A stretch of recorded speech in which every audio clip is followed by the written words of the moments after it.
কত রাজা বাদশাহ এই দুনিয়াতে ছিল, তাদের নাম নিশানাটাও নাই।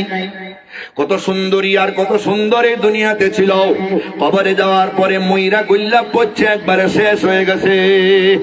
ও আমার ভাই, ও আমার বাবা, আয়নার সামনে গিয়ে আপনি কত কিছু ব্যবহার করেন সৌন্দর্য ধইরা রাখার জন্য। মাথার চুল পাইকা গেলে কালো করেন সৌন্দর্য বাড়াইবার জন্য, কিন্তু কবরে যাওয়ার পরে ওই সৌন্দর্য আর থাকবে না, এত সুন্দর চুল আর থাকবে না, এত সুন্দর চেহারা আর থাকবে না। আপনি আমার আগে কত রাজা বাদশারও এমন ছিল, তাদের যেমন নাই আমারও এমন থাকবে না। যদি আমার ঈমান আর আমল সুন্দর না হয়, মারা যাওয়ার পরে শুধু শাস্তি আর শাস্তি। কিন্তু এই দুনিয়ায় যদি আপনি কালো হন, এই দুনিয়ায় যদি আপনি গরিব হন, এই দুনিয়ার সমাজে যদি আপনার মূল্য নাও থাকে, কিন্তু যদি আপনি নামাজ ঠিক রাখেন, যাকাত যদি ঠিক রাখেন, আপনি যদি রোজা ঠিক রাখেন, আপনি যদি ইবাদত বন্দেগী ঠিক রাখেন, মারা যাওয়ার পরে মহান আল্লাহ কবর থেকে আপনার জান্নাতের জিন্দেগি শুরু করে দিবে।